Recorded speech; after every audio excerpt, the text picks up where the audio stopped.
Hey, what's up guys? Dr. Houston Anderson here. I want to go over this number one complaint that I get all the time with just different doctors around the country. And this thing is, I don't have enough patients. Why don't you have any patients? And the answer is pretty simple, right? So let's go back actually before we even answer this question.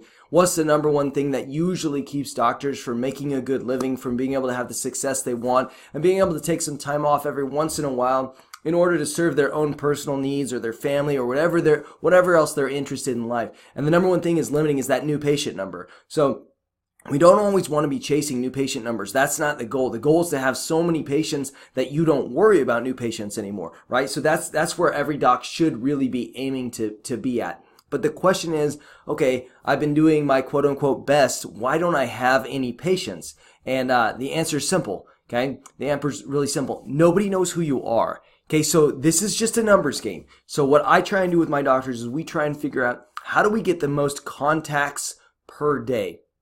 So if you offer a service such as dentistry, okay, so you want to offer teeth whitening to everyone, but the only people you talk to is your mom, your dad, your cousins, your friends, your family, eventually you run out of people that know who you are. So maybe you even know, maybe you're a super social outgoing person and you know 1,000 people, or you have a personal Facebook following of 1,000 people. A lot of people like your Instagram stuff. You're looking at 1,000 or 2,000 people.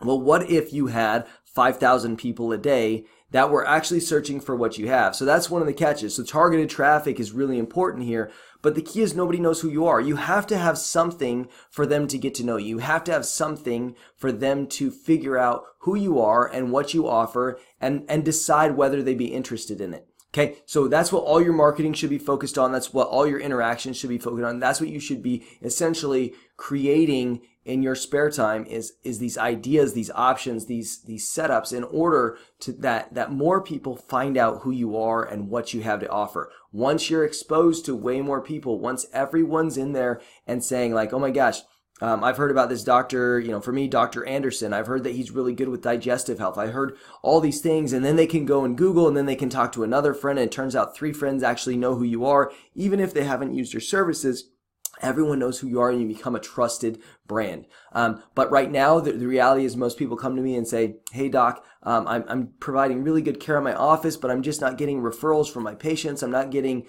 referrals from my family and friends. I've been trying to do talks. I've been trying to do dinners, but the talks and dinners are like 10 people, right? You can make that work, but you really need 10,000 people to know who you are. And then those 10 people dinners then end up being really well. I don't love doing dinners, but I love sharing information. So that's how I do it. So you have to figure out how are you going to get people to know who you are. If you need any help, always reach out to us or join our group on dreampracticecoaching.com. Thanks.